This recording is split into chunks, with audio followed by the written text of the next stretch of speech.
Thomas à Kempis ou Jean Gerson, ou anonyme. L'imitation de Jésus-Christ. Traduction de l'abbé Félicité de Lamennais avec des réflexions à la fin de chaque chapitre. Livre 1er, chapitres 1 à 11. Avis utiles pour entrer dans la vie intérieure. 1. Qu'il faut imiter Jésus-Christ, et mépriser toutes les vanités du monde. 1. Celui qui me suit ne marche pas dans les ténèbres, dit le Seigneur. Ce sont les paroles de Jésus-Christ, par lesquelles il nous exhorte à imiter sa conduite et sa vie, si nous voulons être vraiment éclairés et délivrés de tout aveuglement du cœur. Que notre principale étude soit donc de méditer la vie de Jésus-Christ. 2. La doctrine de Jésus-Christ surpasse toute doctrine des saints, et qui posséderait son esprit y trouverait la manne cachée. Mais il arrive que plusieurs, à force d'entendre l'Évangile, n'en sont que peu touchés, parce qu'ils n'ont point l'esprit de Jésus-Christ. Voulez-vous comprendre parfaitement et goûter les paroles de Jésus-Christ? Appliquez-vous à conformer toute votre vie à la sienne. 3. Que vous sert de raisonner profondément sur la Trinité, si vous n'êtes pas humble, et que par là vous déplaisez à la Trinité. Certes, les discours sublimes ne font pas l'homme juste et saint, mais une vie pure rend chère à Dieu. J'aime mieux sentir la componction que d'en savoir la définition. Quand vous sauriez toute la Bible par cœur et toutes les sentences des philosophes, que vous servirez tout cela sans la grâce et la charité. Vanité des vanités, tout n'est que vanité, or aimer Dieu et le servir lui seul. La souveraine richesse est de tendre au royaume du ciel par le mépris du monde. 4. Vanité donc, d'amasser des richesses périssables et d'espérer en elles. Vanité, d'aspirer aux honneurs et de s'élever à ce qu'il y a de plus haut. Vanité, de suivre les désirs de la chair et de rechercher ce dont il faudra bientôt être rigoureusement puni. Vanité, de souhaiter une longue vie et de ne pas se soucier de bien vivre. Vanité, de ne penser qu'à la vie présente et de ne pas prévoir ce qui la suivra. Vanité, de s'attacher à ce qui passe si vite et de ne pas se hâter vers la joie qui ne finit point. 5. Rappelez-vous souvent cette parole du sage, l'œil n'est pas rassasié de ce qu'il voit, ni l'oreille remplie de ce qu'elle entend. Appliquez-vous donc à détacher votre cœur de l'amour des choses visibles, pour le porter tout entier vers les invisibles, car ceux qui suivent l'attrait de leur sens souillent leur âme et perdent la grâce de Dieu. Réflexion de Lamennais livre 1, chapitre 1. Nous n'avons ici-bas qu'un intérêt, celui de notre salut, et nul ne peut être sauvé qu'en Jésus-Christ et par Jésus-Christ. La foi en sa parole, l'obéissance à ses commandements, l'imitation de ses vertus, voilà la vie, il n'y en a point d'autre, tout le reste est vanité, et j'ai vu, dit le sage, que l'homme n'a rien de plus de tous les travaux dont il se consume sous le soleil, richesse, plaisir, grandeur, qu'est-ce que cela, lorsqu'on jette le corps dans la fosse, et que l'âme s'en va dans son éternité. Pensez-y dès aujourd'hui, dès ce moment même, car demain peut-être il ne sera plus temps. Travaillez pendant que le jour luit. Hâtez-vous d'amasser un trésor qui ne périsse point, la nuit vient où on ne peut rien faire. De stériles désirs ne vous sauveront pas, ce sont des œuvres que Dieu veut. Or donc imitez Jésus, si vous voulez vivre éternellement avec Jésus. Livre 1, chapitre 2. Avoir d'humbles sentiments de soi-même. 1. Tout homme désire naturellement de savoir, mais la science sans la crainte de Dieu, que vaut-elle? Un humble paysan qui sert Dieu est certainement fort au-dessus du philosophe superbe qui, se négligeant lui-même, considère le cours des astres. Celui qui se connaît bien se méprise, et ne se plaît point aux louanges des hommes. Quand j'aurai toute la science du monde, si je n'ai pas la charité, à quoi cela me servirait-il devant Dieu, qui me jugera sur mes œuvres? 2. Modérer le désir trop vif de savoir.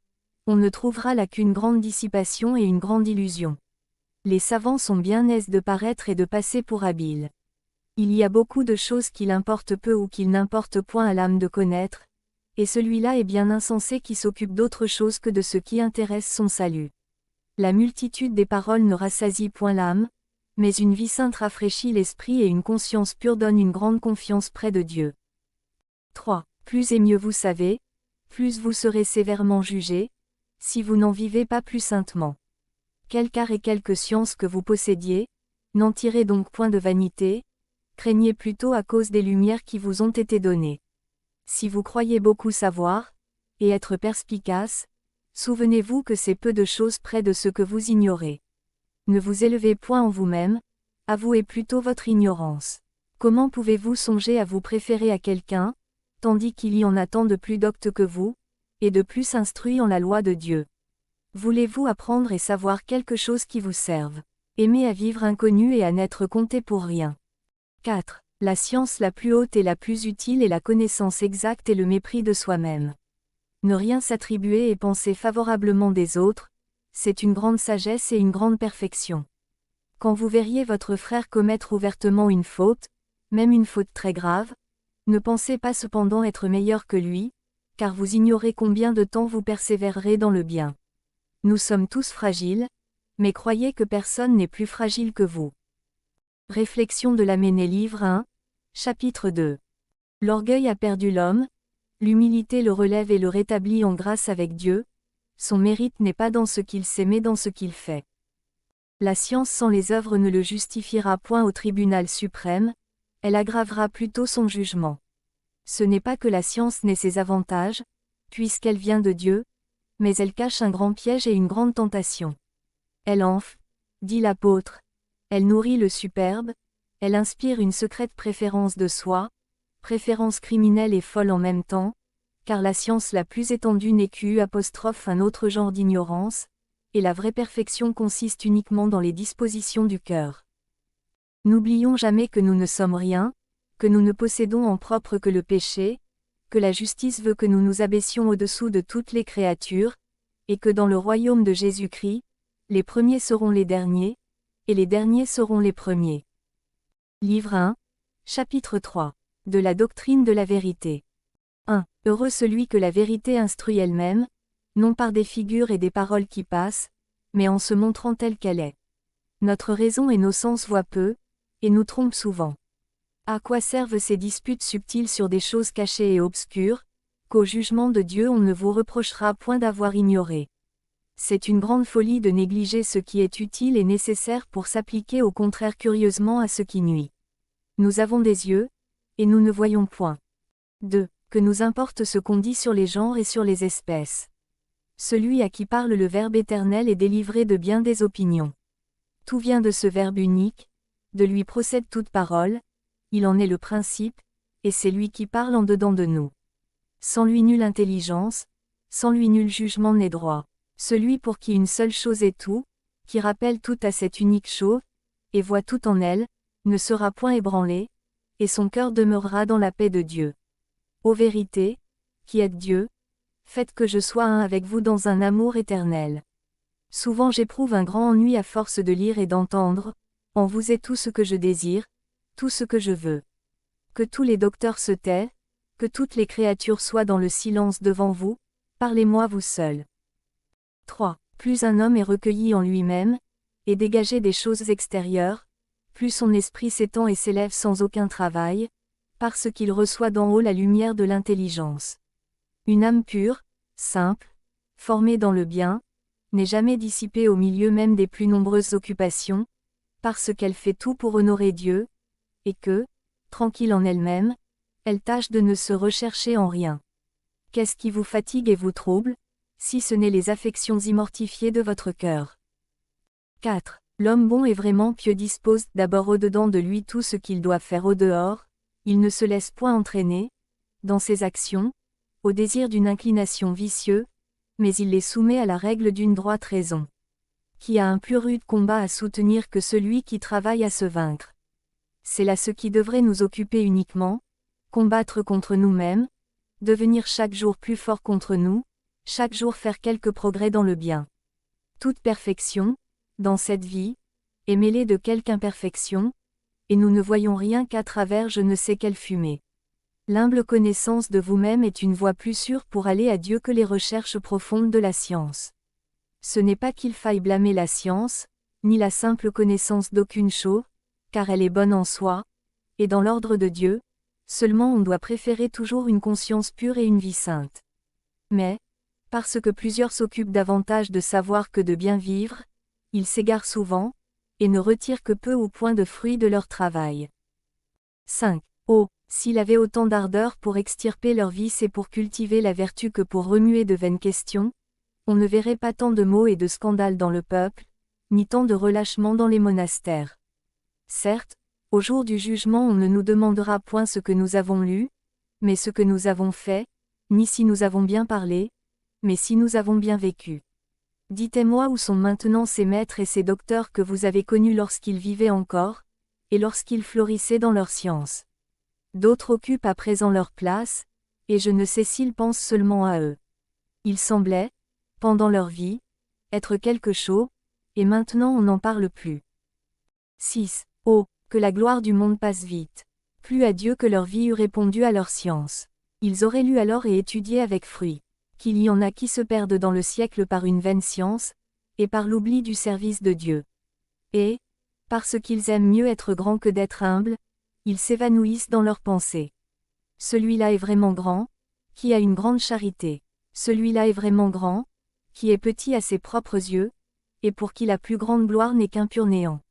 Celui-là est vraiment sage, qui, pour gagner Jésus-Christ, regarde comme de l'ordure, du fumier toutes les choses de la terre. Celui-là possède la vraie science, qui fait la volonté de Dieu et renonce à la sienne. Réflexion de l'Aménée livre 1, chapitre 3. Il y a deux doctrines, mais il n'y a qu'une vérité. Il y a deux doctrines, l'une de Dieu, immuable comme lui, l'autre de l'homme, changeante comme lui. La sagesse incréée, le Verbe divin, répand la première dans les âmes préparées à la recevoir. Et la lumière qu'elle leur communique est une partie d'elle-même, de la vérité substantielle et toujours vivante. Offerte à tous, elle est donnée avec plus d'abondance à l'humble de cœur. Et comme elle ne vient pas de lui, qu'elle peut à chaque instant lui être retirée, qu'elle ne dépend en aucune façon de l'intelligence qu'elle éclaire, il la possède sans être tenté de vaine complaisance dans sa possession. La doctrine de l'homme, au contraire, flatte son orgueil, parce qu'il en est le père. Cette idée m'appartient, j'ai dit cela le premier, on ne savait rien là-dessus avant moi. Esprit superbe, voilà ton langage. Mais bientôt on conteste à cette puissante raison ce qui fait sa joie, on rit de ses idées fausses qu'elle a crues vraies, de ses découvertes imaginaires.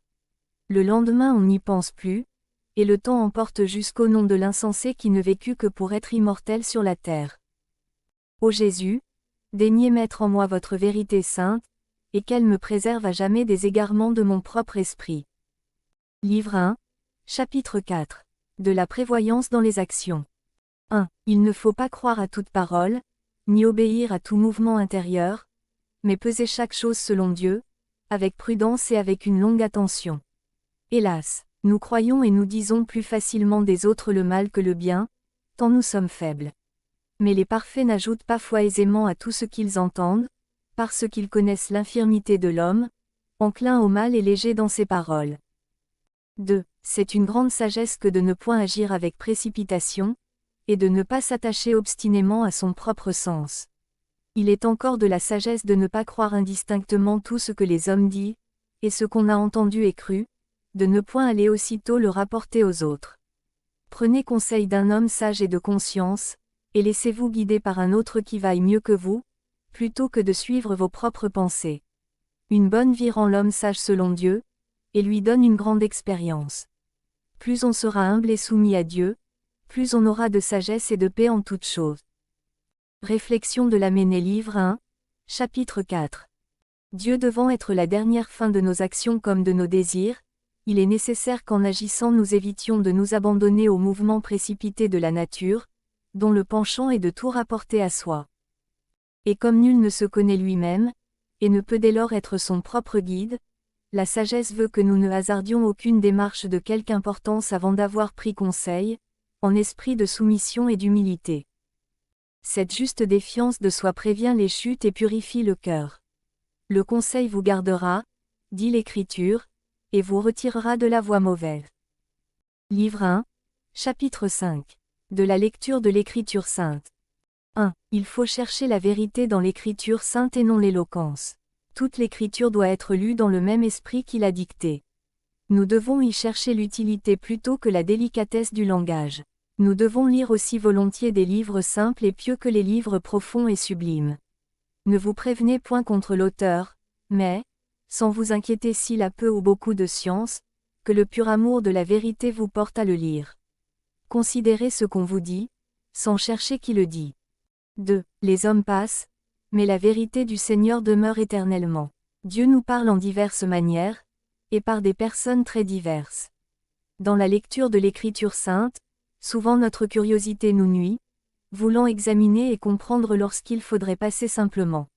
Si vous voulez en retirer du fruit, lisez avec humilité, avec simplicité, avec foi, et ne cherchez jamais à passer pour habile. Aimez à interroger, écoutez en silence les paroles des saints, et ne méprisez point les sentences des vieillards, car elles ne sont pas proférées en vain. Réflexion de l'Amené livre 1, chapitre 5. Qu'est-ce que la raison comprend? Presque rien. Mais la foi embrasse l'infini. Celui qui croit est donc bien au-dessus de celui qui raisonne, et la simplicité de cœur bien préférable à la science qui nourrit l'orgueil. C'est le désir de savoir qui perdit le premier homme, il cherchait la science, il trouva la mort. Dieu, qui nous parle dans l'Écriture, n'a pas voulu satisfaire notre vaine curiosité, mais nous éclairer sur nos devoirs, exercer notre foi, purifier et nourrir notre âme par l'amour des vrais biens, qui sont tous renfermés en lui. L'humilité d'esprit est donc la disposition la plus nécessaire pour lire avec fruit les livres saints, et c'est déjà avoir profité beaucoup que de comprendre combien ils sont au-dessus de notre raison faible et bornée. Livre 1, chapitre 6. Des affections déréglées. 1. Dès que l'homme commence à désirer quelque chose désordonnément, aussitôt il devient inquiet en lui-même. Le superbe et l'avare n'ont jamais de repos, mais le pauvre et l'humble d'esprit vivent dans l'abondance de la paix. L'homme qui n'est pas encore parfaitement mort à lui-même est bien vite tenté, et il succombe dans les plus petites choses. Celui dont l'esprit est encore infirme, appesanti par la chair et incliné vers les choses sensibles, a grand-peine à se détacher entièrement des désirs terrestres.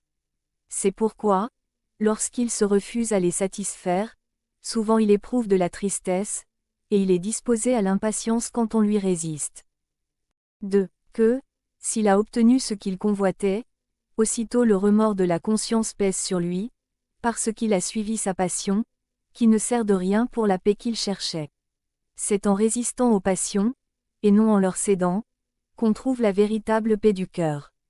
Point de paix donc dans le cœur de l'homme charnel, de l'homme livré aux choses extérieures, la paix est le partage de l'homme fervent et spirituel. Réflexion de l'Amené livre 1, chapitre 6. Un joug pesant accable les enfants d'Adam, fatigués sans relâche par les convoitises de la nature corrompue. Succombent-ils? La tristesse, le trouble, l'amertume, le remords, s'emparent aussitôt de leur âme. Superbe encore au fond de l'ignominie, inquiet est là de moi-même, dit saint Augustin en racontant les désordres de sa jeunesse, je m'en allais loin de vous, ô mon Dieu, à travers des voies toutes semées de stériles douleurs. Il en coûte plus à l'homme de céder à ses penchants que de les vaincre, et si le combat contre les passions est dur, une paix ineffable en est le fruit. Appelons le Seigneur à notre aide dans ce saint combat, n'en craignons point le travail, il sera court, aujourd'hui, demain, et puis le repos éternel. Livre 1, chapitre 7. Qu'il faut fuir l'orgueil et les vaines espérances. 1. Insensé celui qui met son espérance dans les hommes ou dans quelque créature que ce soit. N'ayez point de honte de servir les autres, et de paraître pauvre en ce monde pour l'amour de Jésus-Christ. Ne vous appuyez point sur vous-même, et ne vous reposez que sur Dieu seul. Faites ce qui est en vous, et Dieu secondera votre bonne volonté. Ne vous confiez point en votre science, ni dans l'habileté d'aucune créature, mais plutôt dans la grâce de Dieu qui aide les humbles et qui humilie les présomptueux. 2. Ne vous glorifiez point dans les richesses que vous pouvez avoir, ni dans la puissance de vos amis, mais en Dieu, qui donne tout, et qui, par-dessus tout, désire encore se donner lui-même. Ne vous élevez point à cause de la force ou de la beauté de votre corps, qu'une légère infirmité abat et flétrit. N'ayez point de complaisance en vous-même à cause de votre esprit ou de votre habileté, de peur de déplaire à Dieu, de qui vient tout ce que vous avez reçu de bon de la nature. 3. Ne vous estimez pas meilleur que les autres, peut-être êtes-vous pire aux yeux de Dieu, qui sait ce qu'il y a dans l'homme. Ne vous enorgueillissez pas de vos bonnes œuvres, car les jugements de Dieu sont autres que ceux des hommes, et ce qui plaît aux hommes, souvent lui déplaît. S'il y a quelque bien en vous, croyez qu'il y en a plus dans les autres, afin de conserver l'humilité. Vous ne hasardez rien à vous mettre au-dessous de tous, mais il vous serait très nuisible de vous préférer à un seul. L'homme humble jouit d'une paix inaltérable, la colère et l'envie troublent le cœur du superbe. Réflexion de l'Aménée livre 1, chapitre 7. En considérant la faiblesse de l'homme, la fragilité de sa vie, les souffrances dont il est assailli de toutes parts, les ténèbres de sa raison, les incertitudes de sa volonté inclinée au mal dès l'enfance, on s'étonne qu'un seul mouvement d'orgueil puisse s'élever dans une créature si misérable, et cependant l'orgueil est le fond même de notre nature dégradée. Selon la pensée d'un père, il nous sépare de la sagesse, il fait que nous voulons être nous-mêmes notre bien, comme Dieu lui-même est son bien, tant il y a de folie dans le crime. C'est alors que l'homme se recherche et s'admire dans tout ce qui le distingue des autres et l'agrandit à ses propres yeux, dans les avantages du corps, de l'esprit, de la naissance, de la fortune, de la grâce même, abusant ainsi à la fois des dons du Créateur et du Rédempteur. Oh, que ce désordre est effrayant, et combien nous devons trembler lorsque nous découvrons en nous un sentiment de vaine complaisance, ou qu'il nous arrive de nous préférer à l'un de nos frères. Rappelons-nous souvent le pharisien de l'Évangile, sa fausse piété si contente d'elle-même et si coupable devant Dieu, son mépris pour le publicain qui s'en alla justifier à cause de l'humble aveu de sa misère, et disons au fond du cœur avec celui-ci, « Mon Dieu, ayez pitié de moi pauvre pécheur. » Livre 1, chapitre 8. Évitez la trop grande familiarité. 1. N'ouvrez pas votre cœur à tous indistinctement, mais confiez ce qui vous touche à l'homme sage et craignant Dieu.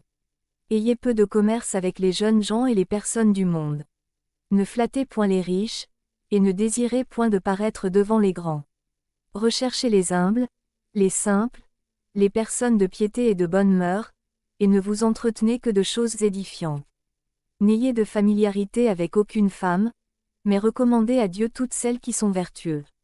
Ne souhaitez d'être familier qu'avec Dieu et les anges, et évitez d'être connu des hommes. 2. Il faut avoir de la charité pour tout le monde, mais la familiarité ne convient point. Il arrive que, sans la connaître, on estime une personne sur sa bonne réputation, mais, en se montrant, elle détruit l'opinion qu'on avait d'elle. Nous nous imaginons quelquefois plaire aux autres par nos assiduités, et c'est plutôt alors que nous commençons à leur déplaire par les défauts qu'ils découvrent en nous. Réflexion de l'Aménée livre 1, chapitre 8. Il faut se prêter aux hommes, et ne se donner qu'à Dieu. Un commerce trop étroit avec la créature partage l'âme et l'affaiblit, elle doit viser plus haut. Notre conversation est dans le ciel, dit l'apôtre. Livre 1, chapitre 9. De l'obéissance et du renoncement à son propre sens. 1. C'est quelque chose de bien grand que de vivre sous un supérieur, dans l'obéissance, et de ne pas dépendre de soi-même. Il est beaucoup plus sûr d'obéir que de commander. Quelques-uns obéissent plutôt par nécessité que par amour, et ceux-là, toujours souffrants, sont portés au murmure. Jamais ils ne posséderont la liberté d'esprit, à moins qu'ils ne se soumettent de tout leur cœur, à la cause de Dieu. Allez où vous voudrez, vous ne trouverez de repos que dans une humble soumission à la conduite d'un supérieur. Plusieurs s'imaginant qu'ils seraient meilleurs en d'autres lieux, ont été trompés par cette idée de changement. 2. Il est vrai que chacun aime à suivre son propre sens, et a plus d'inclination pour ceux qui pensent comme lui. Mais si Dieu est au milieu de nous, il est quelquefois nécessaire de renoncer à notre sentiment pour le bien de la paix. Quel est l'homme si éclairé qu'il sache tout parfaitement? Ne vous fiez donc pas trop à votre sentiment, mais écoutez aussi volontiers celui des autres. Si votre sentiment est bon, et qu'à cause de Dieu vous l'abandonniez pour en suivre un autre, vous en retirerez plus d'avantages. 3. J'ai souvent ouï dire qu'il est plus sûr d'écouter et de recevoir un conseil que de le donner. Car il peut arriver que le sentiment de chacun soit bon, mais ne vouloir pas céder aux autres, lorsque l'occasion ou la raison le demande, c'est la marque d'un esprit superbe et opiniâtre. Réflexion de l'Aménée livre 1, chapitre 9. Le Christ s'est rendu obéissant jusqu'à la mort, et à la mort de la croix. Qui oserait après cela refuser d'obéir? Nul ordre dans le monde, nulle vie que par l'obéissance, Elle est le lien des hommes entre eux et avec leur Auteur, le fondement de la paix et le principe de l'harmonie universelle. La famille, la cité, l'Église ou la grande société des intelligences ne subsiste que par elle et la perfection la plus haute n'est, pour les créatures, qu'une plus parfaite obéissance, elle seule nous garantit de l'erreur et du péché. Qu'est-ce que l'erreur? La pensée d'un esprit faillible, qui ne reconnaît point de maître et n'obéit qu'à soi. QU' est ce que le péché? L'acte d'une volonté corrompue, qui ne reconnaît point de maître et n'obéit qu'à soi. Mais à qui devons-nous obéir? À un homme comme nous? Non, non. L'homme n'a sur l'homme aucun légitime empire, son pouvoir n'est que la force, et quand il commande en son propre nom, il usurpe insolemment un droit qui ne lui appartient en aucune manière. Dieu est l'unique monarque, et toute autorité légitime est un écoulement, une participation de sa puissance éternelle, infinie. Ainsi, comme l'enseigne l'apôtre, tout pouvoir vient de Dieu, et il est soumis à une règle divine, aussi bien dans l'ordre temporel que dans l'ordre religieux, de sorte qu'en obéissant au pontife, au prince, au père, à quiconque est réellement le ministre de Dieu pour le bien, c'est à Dieu seul qu'on obéit. Heureux celui qui comprend cette céleste doctrine. Délivré de la servitude de l'erreur et des passions, de la servitude de l'homme, il jouit de la vraie liberté des enfants de Dieu. Livre 1, chapitre 10. Qu'il faut éviter les entretiens inutiles. 1. Évitez autant que vous pourrez le tumulte du monde, car il y a du danger à s'entretenir des choses du siècle, même avec une intention pure. Bientôt la vanité souille l'âme et la captive. Je voudrais plus souvent m'être tu, et ne m'être point trouvé avec les hommes. D'où vient que nous aimions tant à parler et à converser lorsque si rarement il arrive que nous rentrions dans le silence avec une conscience qui ne soit point blessée. C'est que nous cherchons dans ces entretiens une consolation mutuelle et un soulagement pour notre cœur fatigué de pensées contradictoires. Nous nous plaisons à parler, à occuper notre esprit de ce que nous aimons, de ce que nous souhaitons, de ce qui contrarie nos désirs.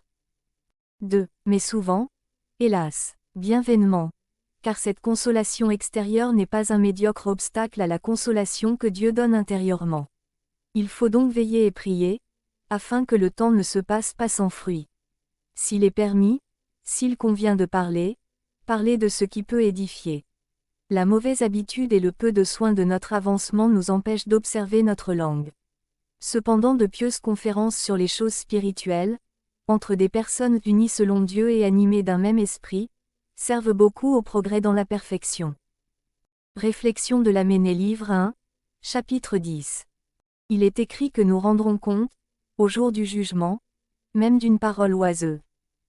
Ne nous étonnons pas de tant de rigueur, tout est sérieux dans la vie humaine, dont chaque moment peut avoir de si formidables conséquences. Ce temps, que vous dissipez en des entretiens inutiles, vous était donné pour gagner le ciel. Comparez la fin pour laquelle vous l'avez reçu avec l'usage que vous en faites. Et cependant, que savez-vous s'il vous sera seulement accordé une heure de plus? Livre 1, chapitre 11. Des moyens d'acquérir la paix intérieure, et du soin d'avancer dans la vertu. 1. Nous pourrions jouir d'une grande paix, si nous voulions ne nous point occuper de ce que disent et de ce que font les autres et de ce dont nous ne sommes point chargés. Comment peut-il être longtemps en paix, celui qui s'embarrasse de soins étrangers, qui cherche à se répandre au dehors, et ne se recueille que peu ou rarement en lui-même? Heureux les simples, parce qu'ils posséderont une grande paix. 2. Comment quelques saints se sont-ils élevés à un si haut degré de vertu et de contemplation? C'est qu'ils se sont efforcés de mourir à tous les désirs de la terre, et qu'ils ont pu ainsi s'unir à Dieu par le fond le plus intime de leur cœur, et s'occuper librement d'eux-mêmes. Pour nous, nous sommes trop à nos passions, et trop inquiets de ce qui se passe. Rarement nous surmontons parfaitement un seul vice, nous n'avons point d'ardeur pour faire chaque jour quelques progrès, et ainsi nous restons tièdes et froids. 3. Si nous étions tout à fait morts à nous-mêmes et moins préoccupés au-dedans de nous, alors nous pourrions aussi goûter les choses de Dieu et acquérir quelque expérience de la céleste contemplation. Le plus grand, l'unique obstacle, c'est qu'asservis à nos passions et à nos convoitises, nous ne faisons aucun effort pour entrer dans la voie parfaite des saints. Et, s'il arrive que nous éprouvions quelque légère adversité, nous nous laissons aussitôt abattre, et nous recourons aux consolations humaines. 4. Si tels que des soldats généreux, nous demeurions fermes dans le combat, nous verrions certainement le secours de Dieu descendre sur nous du ciel. Car il est toujours prêt à aider ceux qui résistent et qui espèrent en sa grâce, et c'est lui qui nous donne des occasions de combattre, afin de nous rendre victorieux. Si nous plaçons uniquement le progrès de la vie chrétienne dans les observances extérieures, notre dévotion sera de peu de durée. Mettons donc la cognée à la racine de l'arbre, afin que dégagés des passions, nous possédions notre âme en paix. 5. Si nous déracinions chaque année un seul vice, bientôt nous serions parfaits. Mais nous sentons souvent, au contraire, que nous étions meilleurs et que notre vie était plus pure, lorsque nous quittâmes le siècle, qu'après plusieurs années de profession. Nous devrions croître chaque jour en ferveur et en vertu, et maintenant on compte pour beaucoup d'avoir conservé une partie de sa ferveur. Si nous nous faisions d'abord un peu de violence, nous pourrions tout faire ensuite aisément et avec joie. 6. Il est dur de renoncer à ses habitudes, mais il est plus dur encore de courber sa propre volonté.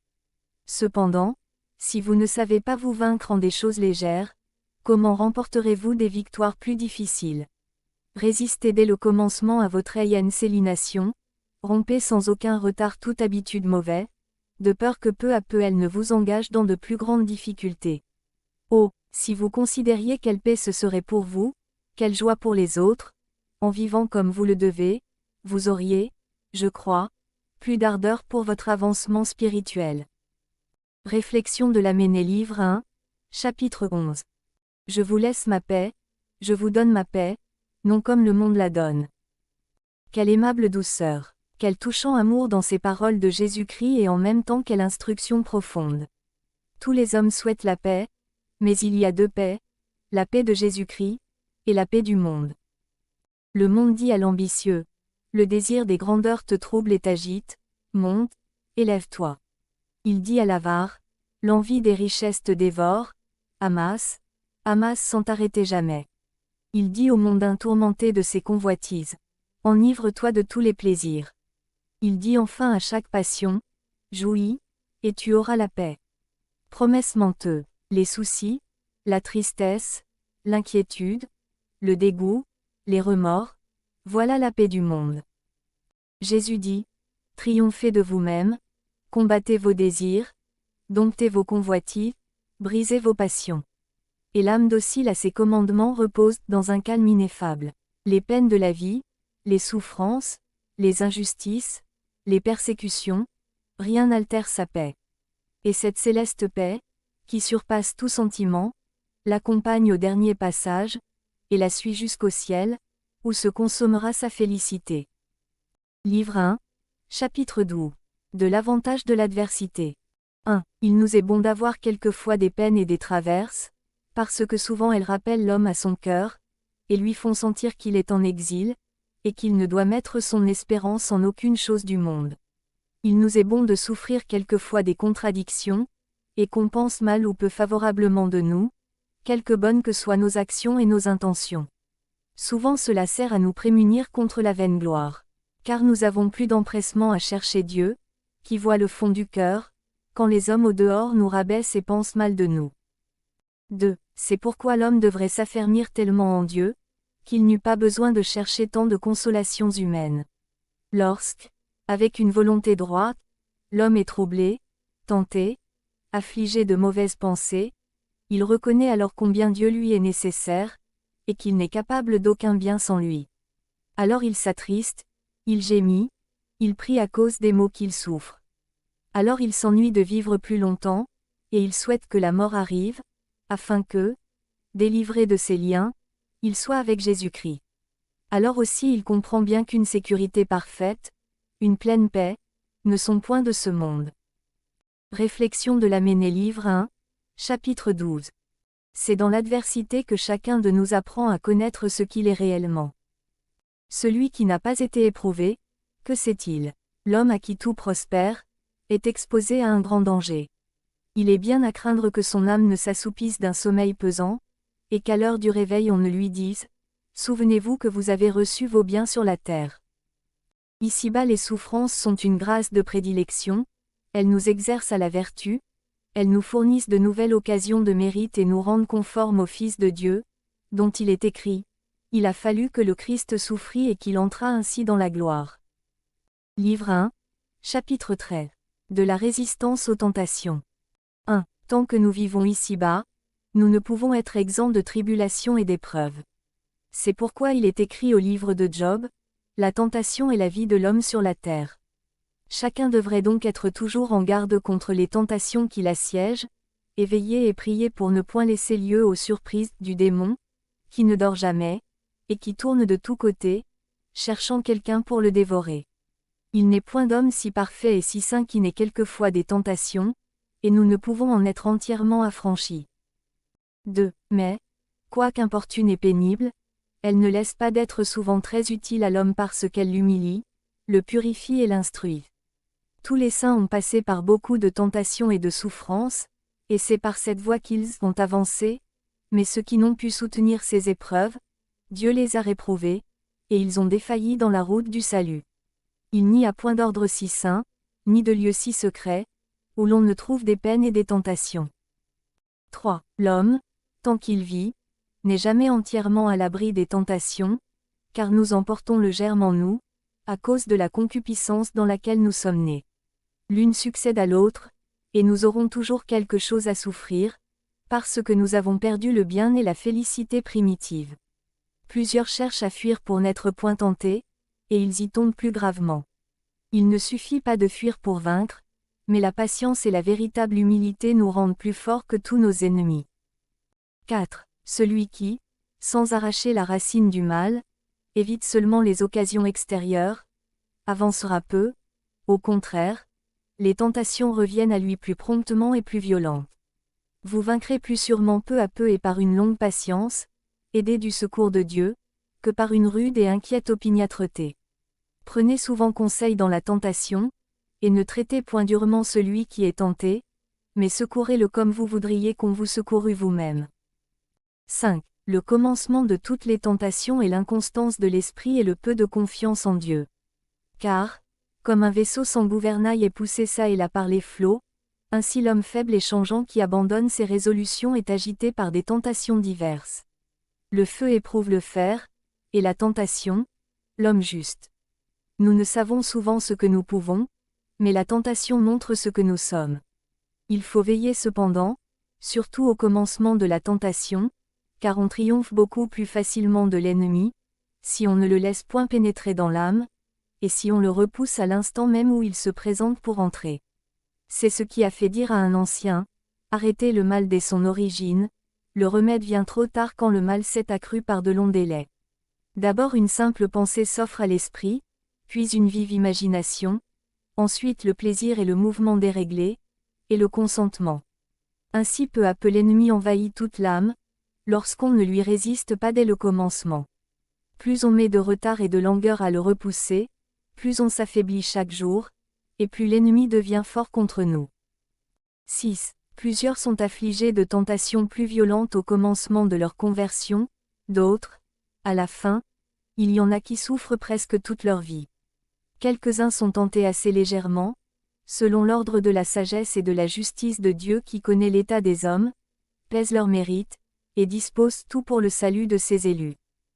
7. C'est pourquoi, quand nous sommes tentés, nous ne devons point perdre l'espérance, mais prier Dieu avec plus de ferveur, afin qu'il daigne nous secourir dans toutes nos tribulations, car, selon la parole de l'apôtre, il nous fera tirer avantage de la tentation même, de sorte que nous puissions la surmonter.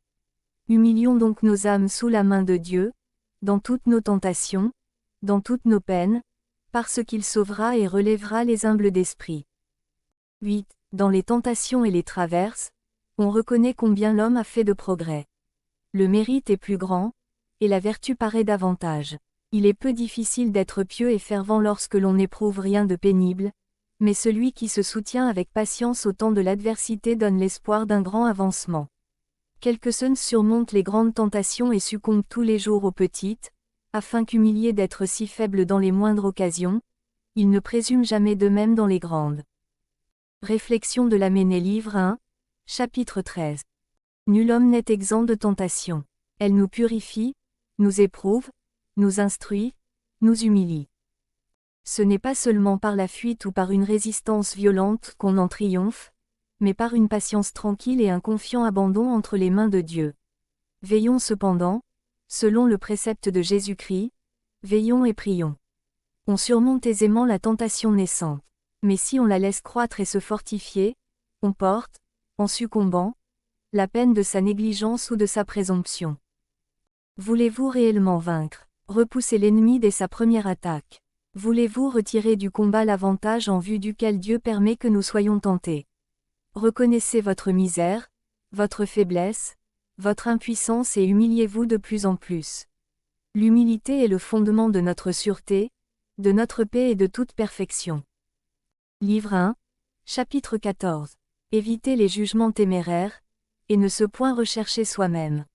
1. Tournez les yeux sur vous-même, et gardez-vous de juger les actions des autres. En jugeant les autres, l'homme se fatigue vainement. Il se trompe le plus souvent, et commet beaucoup de fautes, mais en s'examinant et se jugeant lui-même, il travaille 22. Toujours avec fruit. D'ordinaire nous jugeons les choses selon l'inclination de notre cœur, car l'amour-propre altère aisément en nous la droiture du jugement. Si nous n'avions jamais en vue que Dieu seul, nous serions moins troublés quand on résiste à notre sentiment. 2. Mais souvent il y a quelque chose hors de nous, ou de caché en nous, qui nous entraîne. Plusieurs se recherchent secrètement eux-mêmes dans ce qu'ils font, et ils l'ignorent. Ils semblent affermis dans la paix lorsque tout va selon leurs désirs, mais éprouvent-ils des contradictions? Aussitôt ils s'émeuvent et tombent dans la tristesse. La diversité des opinions produit souvent des discussions entre les citoyens, et même entre les religieux et les personnes dévotes. 3. On quitte difficilement une vieille habitude, et nul ne se laisse volontiers conduire au-delà de ce qu'il voit. Si vous vous appuyez sur votre esprit et sur votre pénétration plus que sur la soumission dont Jésus-Christ nous a donné l'exemple, vous serez très peu et très tard éclairés sur la vie spirituelle, car Dieu veut que nous lui soyons parfaitement soumis, et que nous nous élevions au-dessus de toute raison par un ardent amour. Réflexion de l'Aménée livre 1, chapitre 14. Il y a en nous une secrète malice qui se complaît à découvrir les imperfections de nos frères, et voilà pourquoi nous sommes si prompts à les juger, oubliant qu'à Dieu seul appartient le jugement des cœurs. Au lieu de scruter si curieusement la conscience d'autrui, descendons dans la nôtre. Nous y trouverons assez de motifs d'être indulgents envers le prochain et de trembler pour nous-mêmes. Vous n'êtes chargés que de vous, vous ne répondrez que de vous. Ne jugez donc point, afin que vous ne soyez point jugés. Livre 1, chapitre 15. Des œuvres de charité. 1. Pour nulle chose au monde ni pour l'amour d'aucun homme, on ne doit faire le moindre mal, on peut quelquefois cependant, pour rendre un service dans le besoin, différer une bonne œuvre ou lui en substituer une meilleure, car alors le bien n'est pas détruit mais il se change en un plus grand. Aucune œuvre extérieure ne sert sans la charité, mais tout ce qui est fait par la charité, quelque petit ou quelque vil qu'il soit, produit des fruits abondants. Car Dieu regarde moins à l'action qu'au motif qui fait agir. 2. Celui-là fait beaucoup qui aime beaucoup. Celui-là fait beaucoup, qui fait bien ce qu'il fait, et il fait bien lorsqu'il subordonne sa volonté à l'utilité publique. Ce qu'on prend pour la charité souvent n'est que la convoitise, car il est rare que l'inclination, la volonté propre, l'espoir de la récompense ou la vue de quelque avantage particulier n'influent pas sur nos actions. 3. Celui qui possède la charité véritable et parfaite ne se recherche en rien, mais son unique désir est que la gloire de Dieu s'opère en toutes choses. Il ne porte envie à personne, parce qu'il ne souhaite aucune faveur particulière, ne met point sa joie en lui-même, et que, dédaignant tous les autres biens, il ne cherche qu'en Dieu son bonheur. Il n'attribue jamais aucun bien à la créature, il les rapporte tous à Dieu, de qui ils découlent comme de leur source, et dans la jouissance duquel tous les saints se reposent à jamais comme dans leur fin dernière. Oh, qui aurait une étincelle de la vraie charité, que toutes les choses de la terre lui paraîtraient vaines. Réflexion de l'Aménée livre 1, chapitre 15. Presque toutes les actions des hommes partent d'un principe vicié, de cette triste concupiscence dont parle saint Jean, et contre laquelle la vie chrétienne n'est qu'un perpétuel combat. L'amour déréglé de soi, si difficile à vaincre entièrement, corrompt trop souvent les œuvres même en apparence les plus pures. Que de travaux, que d'aumônes, que de pénitences dans lesquelles on se confie peut-être, seront stériles pour le ciel. Dieu ne se donne qu'à ceux qu'il aime. Il est le prix de la charité, de cet amour inénarrable, sans borne et sans mesure, qui, tandis que tout le reste passe, demeure éternellement, dit saint Paul. Amour qui seul fête les saints, amour qui aide Dieu même, pénétrez, possédez, transformez en vous toutes les puissances de mon âme. Soyez ma vie, mon unique vie, maintenant et à jamais, dans les siècles des siècles. Livre 1, chapitre 7. Qu'il faut supporter les défauts d'autrui. 1. Ce que l'homme ne peut corriger en soi ou dans les autres, il doit le supporter avec patience, jusqu'à ce que Dieu en ordonne autrement. Songez qu'il est peut-être mieux qu'il en soit ainsi, pour vous éprouver dans la patience, sans laquelle nos mérites sont peu de choses. Vous devez cependant prier Dieu de vous aider à vaincre ces obstacles, ou à les supporter avec douceur. 2. Si quelqu'un, averti une ou deux fois, ne se rend point, ne contestez point avec lui, mais confiez tout à Dieu, qui sait tirer le bien du mal, afin que sa volonté s'accomplisse et qu'il soit glorifié dans tous ses serviteurs. Appliquez-vous à supporter patiemment les défauts et les infirmités des autres, quels qu'ils soient, parce qu'il y a aussi bien des choses en vous que les autres ont à supporter. Si vous ne pouvez vous rendre tel que vous voudriez, comment pourrez-vous faire que les autres soient selon votre gré? Nous aimons que les autres soient exempts de défauts, et nous ne corrigeons point les nôtres. 3. Nous voulons qu'on reprenne les autres sévèrement, et nous ne voulons pas être repris nous-mêmes. Nous sommes choqués qu'on leur laisse une trop grande liberté, et nous ne voulons pas qu'on nous refuse rien. Nous voulons qu'on les retienne par des règlements, et nous ne souffrons pas qu'on nous contraigne en la moindre chose. Par là on voit clairement combien il est rare que nous usions de la même mesure pour nous et pour les autres. Si tous étaient parfaits, qu'aurions-nous de leur part à souffrir pour Dieu? 4. Or Dieu l'a ainsi ordonné afin que nous apprenions à porter le fardeau les uns des autres, car chacun a son fardeau, personne n'est sans défaut, nul ne se suffit à soi-même, nul n'est assez sage pour se conduire seul, mais il faut nous supporter, nous consoler, nous aider, nous instruire, nous avertir mutuellement. C'est dans l'adversité qu'on voit le mieux ce que chacun a de vertu. Car les occasions ne rendent pas l'homme fragile, mais elles montrent ce qu'il est. Réflexion de l'Aménée livre 1, chapitre 16. Vous ne sauriez, dites-vous, supporter tel ou tel défaut, puissant motif de vous humilier. Car Dieu, qui est la perfection même, les supporte, et de beaucoup plus grands. Ce qui vous rend si susceptible, ce n'est pas le zèle du prochain, mais un amour-propre difficile, irritable, ombrageux. Tournez vos regards sur vous-même, et voyez si vos frères n'ont rien à souffrir de vous. La vraie piété est douce et patiente, parce qu'elle éclaire sur ce que l'on est. Celui qui se sent faible et qui en gémit, ne se choque pas aisément des faiblesses des autres. Il sait que nous avons besoin de support, d'indulgence et de miséricorde. Il excuse, il compatit, il pardonne, et conserve ainsi la paix au-dedans de soi, et au-dehors la charité. Livre 1, chapitre 17. De la vie religieuse. 1. Il faut que vous appreniez à vous briser en beaucoup de choses, si vous voulez conserver la paix et la concorde avec les autres. Ce n'est pas peu de choses de vivre dans un monastère ou dans une congrégation, de n'y être jamais une occasion de plainte et d'y persévérer fidèlement jusqu'à la mort. Heureux celui qui, après une vie sainte, y a heureusement consommé sa course. Si vous voulez être affermi et croître dans la vertu, regardez-vous comme exilé et comme étranger sur la terre. Il faut, pour l'amour de Jésus-Christ, devenir insensé selon le monde, si vous voulez vivre en religieux. 2. L'habit et la tonsure servent peu, c'est le changement de mœurs et la mortification entière des passions qui font le vrai religieux. Celui qui cherche autre chose que Dieu seul et le salut de son âme ne trouvera que tribulation et douleur. Celui-là ne saurait non plus demeurer longtemps en paix qui ne s'efforce point d'être le dernier de tous et soumis à tous. 3. Vous êtes venus pour servir et non pour dominer, sachez que vous êtes appelés pour souffrir et pour travailler, et non pour discourir dans une vaine oisiveté. Ici donc les hommes sont éprouvés, comme l'or dans la fournaise. Ici nul ne peut vivre s'il ne veut s'humilier de tout son cœur à la cause de Dieu. Réflexion de l'Aménée livre 1, chapitre 17. Qu'est-ce qu'un bon religieux? c'est un chrétien toujours occupé à tendre à la perfection. La vie religieuse n'est donc qu'une vie, pour ainsi dire, plus chrétienne, et l'abnégation de soi-même est l'abrégé de tous les devoirs qu'elle impose. Or ces devoirs sont aussi les nôtres, puisque ce n'est pas seulement à quelques-uns, mais à tous, que Jésus-Christ a dit, « Soyez parfaits comme votre Père céleste est parfait ».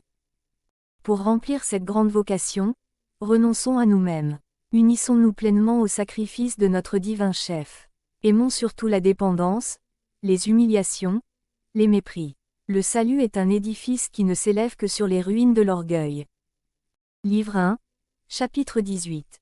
De l'exemple des saints. 1. Contemplez les exemples des saints pères, en qui reluisait la vraie perfection de la vie religieuse, et vous verrez combien peu est ce que nous faisons, et presque rien.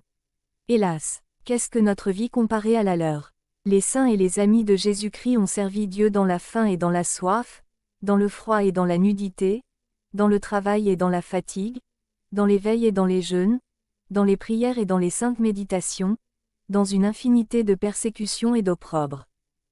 2. Oh, que de pesantes tribulations ont souffertes les apôtres, les martyrs, les confesseurs, les vierges et tous ceux qui ont voulu suivre les traces de Jésus-Christ. Ils ont haï leur âme en ce monde, pour la posséder dans l'éternité.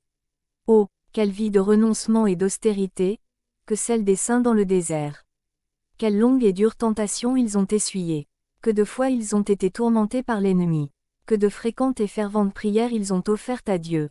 Quelle rigoureuse abstinence ils ont pratiquée. Quel zèle, quelle ardeur pour leur avancement spirituel. Quelle forte guerre contre leur passion.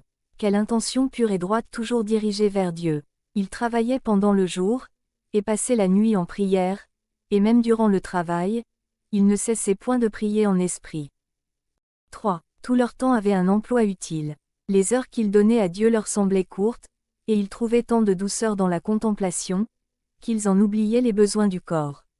Ils renonçaient aux richesses, aux dignités, aux honneurs, à leurs amis, à leurs parents.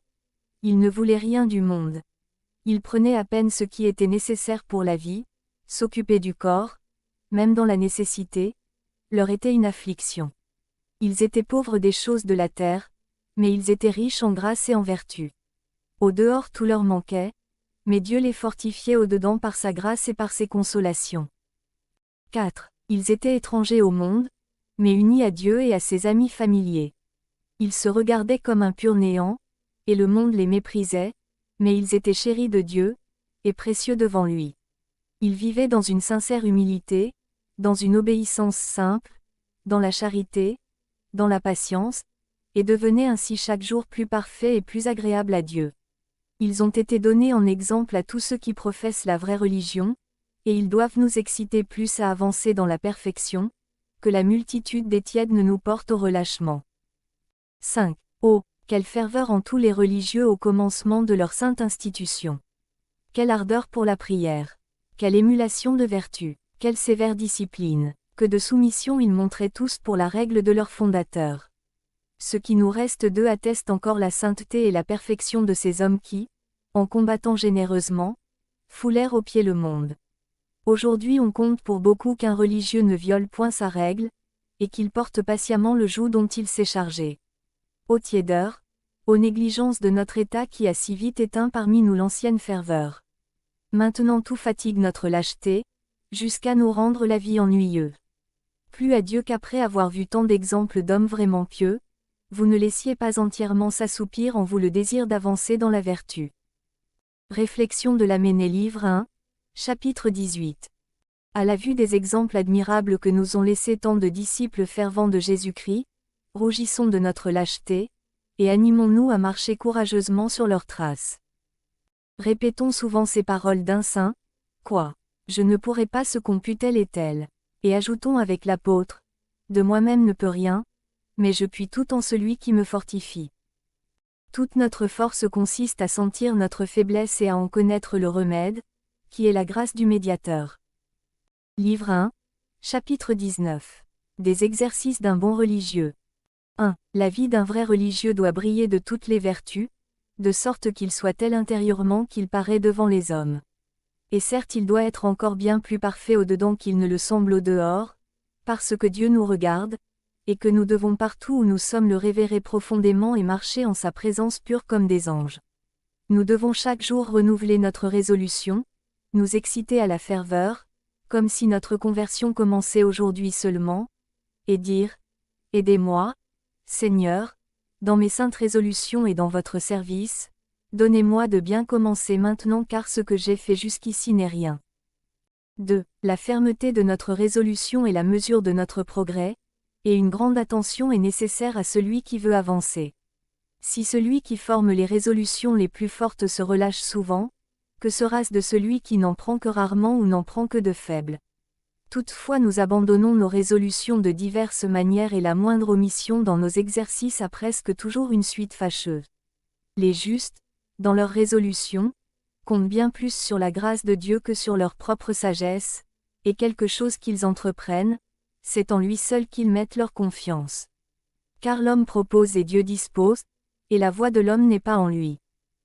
3. Si nous omettons quelquefois nos exercices ordinaires par quelque motif pieux ou pour l'utilité de nos frères, il nous sera facile ensuite de réparer cette omission.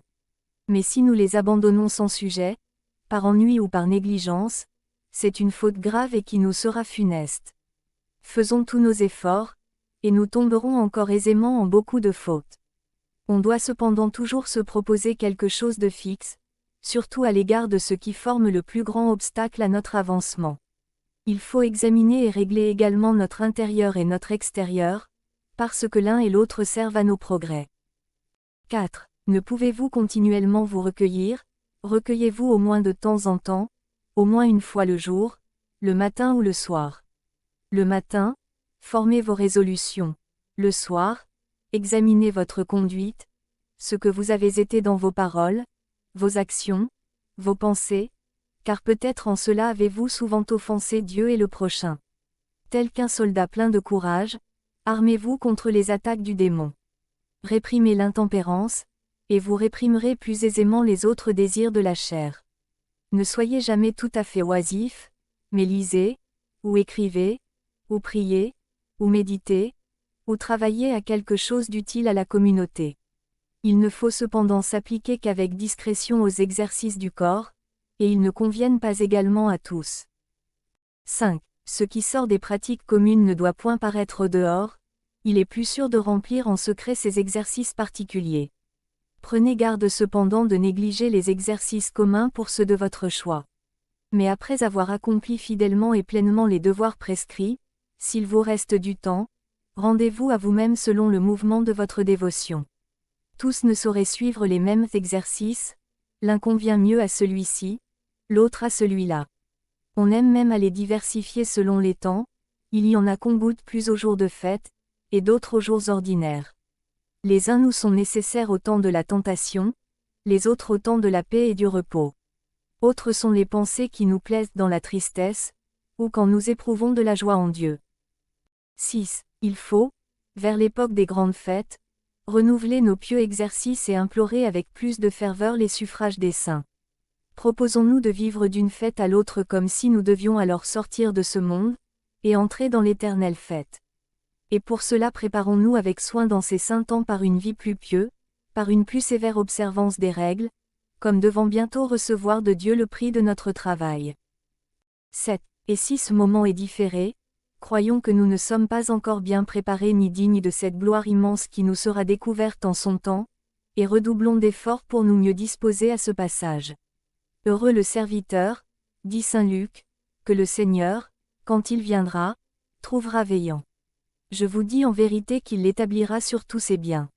Réflexion de l'Amenée livre 1, chapitre 19.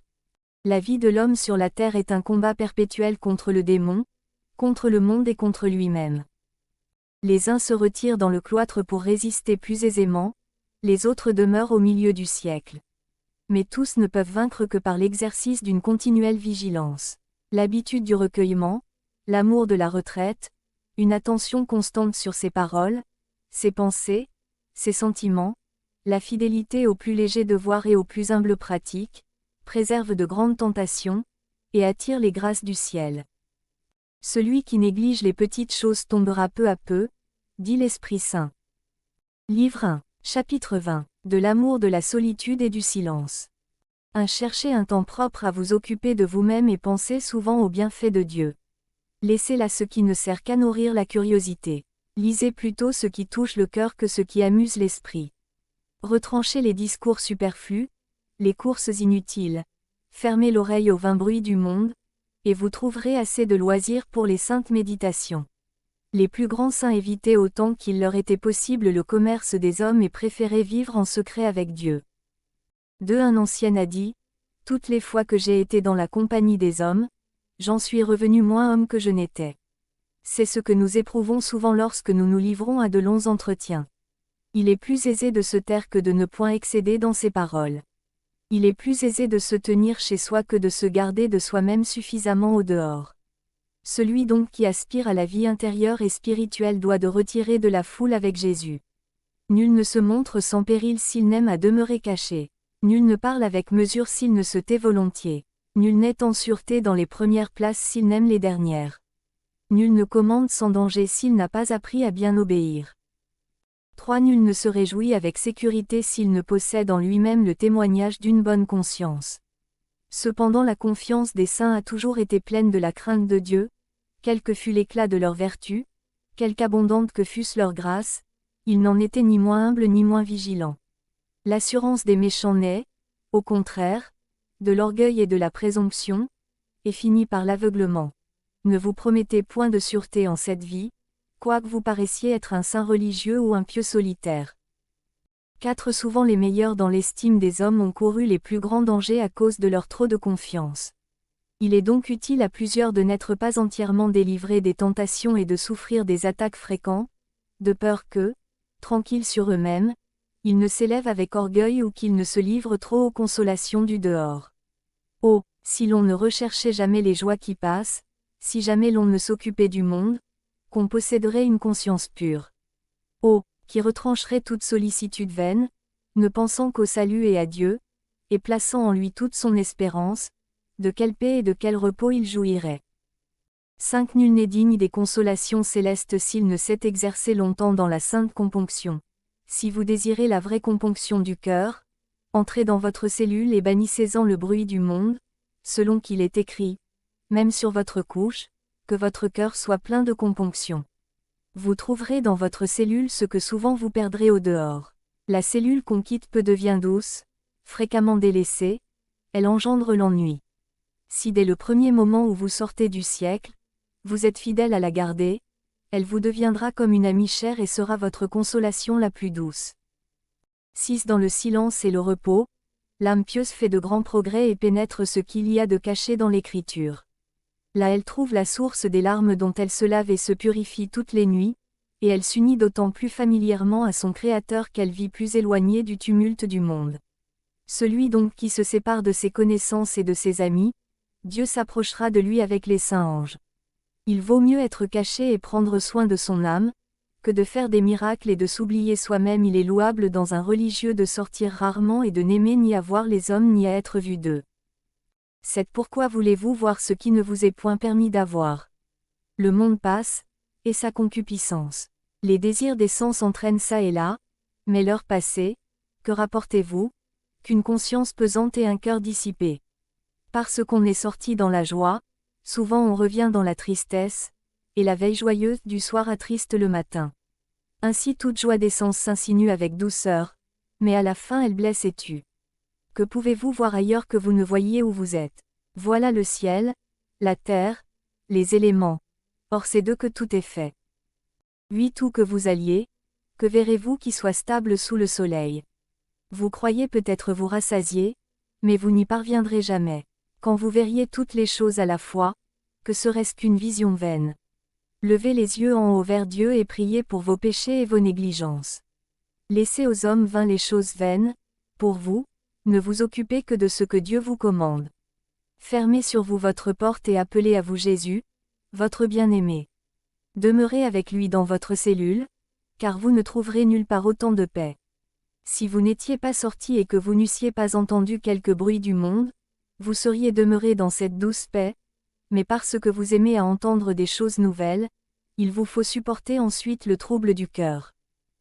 Réflexion de Lamennais, Livre 1, chapitre 20. Que cherchez-vous dans le monde? Le bonheur, il n'y est pas. Écoutez ce cri de détresse, cette plainte lamentable qui s'élève de tous les points de la terre, et se prolonge de siècle en siècle. C'est la voix du monde. Qui cherchez-vous encore? Des lumières, des consolations, pour accomplir en paix votre pèlerinage. Le monde est livré à l'esprit de ténèbres, à toutes les convoitises qu'il inspire, à tous les crimes et à tous les maux dont il est le principe, et c'est pourquoi le prophète s'écriait: Je me suis éloigné, j'ai fui, et j'ai demeuré dans la solitude. Là, dans le silence des créatures, Dieu parle au cœur, et sa parole est si merveilleuse, si douce et si ravissante, que l'âme ne veut plus entendre que lui, jusqu'au jour où, tous les voiles étant déchirés, elle le contemplera face à face. Le christianisme a peuplé le désert de ces âmes choisies qui, se dérobant au monde, et foulant aux pieds ses plaisirs, ses honneurs, ses trésors, et la chair, et le sang, nous offrent dans la pureté de leur vie une image de la vie des anges. Cependant, les chrétiens ne sont pas tous appelés à ce sublime état de perfection. Mais au milieu du bruit et du tumulte de la société, tous doivent se créer au fond de leur cœur une solitude où ils puissent se retirer pour converser avec Jésus-Christ et se recueillir en sa présence. C'est ainsi que, ramenés des pensées du temps à la pensée des choses éternelles, ils auront à dégoût celles qui passent, et seront dans le monde comme n'en étant pas. Heureux état où s'accomplit pour le fidèle ce que dit l'apôtre: notre vie est cachée avec Jésus-Christ en Dieu. Livre 1, chapitre 21, de la componction du cœur. Ainsi vous voulez faire quelque progrès, conservez-vous dans la crainte de Dieu et ne soyez point trop libres, mais soumettez vos sens à une sévère discipline et ne vous livrez pas aux joies insensées. Disposez votre cœur à la componction et vous trouverez la vraie piété. La componction produit beaucoup de bien, qu'on perd bientôt en s'abandonnant aux vains mouvements de son cœur. Chose étrange, qu'un homme en cette vie puisse se reposer pleinement dans la joie, lorsqu'il considère son exil, et à combien de périls est exposée son âme. 2. À cause de la légèreté de notre cœur et de l'oubli de nos défauts, nous ne sentons pas les maux de notre âme, et souvent nous rions vainement quand nous devrions bien plutôt pleurer. Il n'y a de vraie liberté et de joie solide que dans la crainte de Dieu et la bonne conscience. Heureux qui peut éloigner tout ce qui le distrait et l'arrête, pour se recueillir tout entier dans une sainte componction. Heureux qui rejette tout ce qui peut souiller sa conscience ou l'appesantir. Combattez généreusement.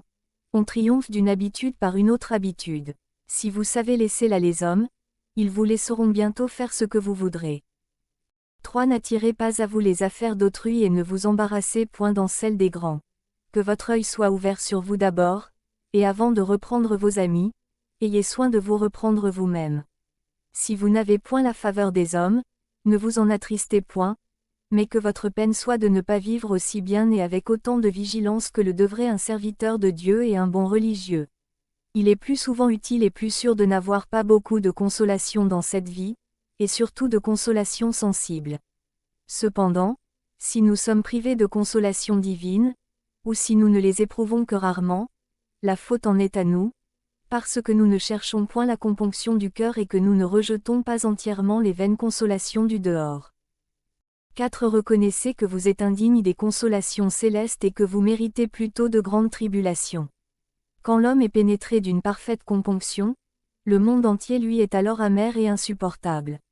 Le juste trouve toujours assez de sujets de s'affliger et de pleurer. Car en considérant soit lui-même, soit les autres, il sait que nul ici-bas n'est sans tribulation, et plus il se regarde attentivement, plus profonde est sa douleur. Le sujet d'une juste affliction et d'une grande tristesse intérieure, ce sont nos péchés et nos vices, dans lesquels nous sommes tellement ensevelis, que rarement pouvons-nous contempler les choses du ciel. 5. Si vous pensez plus souvent à votre mort qu'à la longueur de la vie, nul doute que vous n'auriez plus d'ardeur pour vous corriger. Et si vous réfléchissiez sérieusement aux peines de l'enfer et au purgatoire, je crois que vous supporteriez volontiers le travail et la douleur, et que vous ne redouteriez aucune austérité. Mais parce que ces vérités ne pénètrent point jusqu'au cœur, et que nous aimons encore ce qui nous flatte, nous demeurons froids et négligents. 6. Souvent c'est langueur de l'âme, et notre chair misérable se plaint si aisément.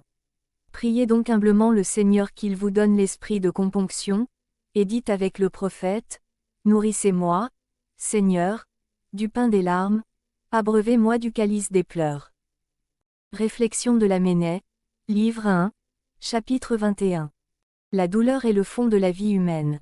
Souffrance du corps, maladie de l'âme, inquiétude, affliction, péché, tel est l'accablant fardeau qu'il nous faut porter depuis notre naissance jusqu'à la tombe.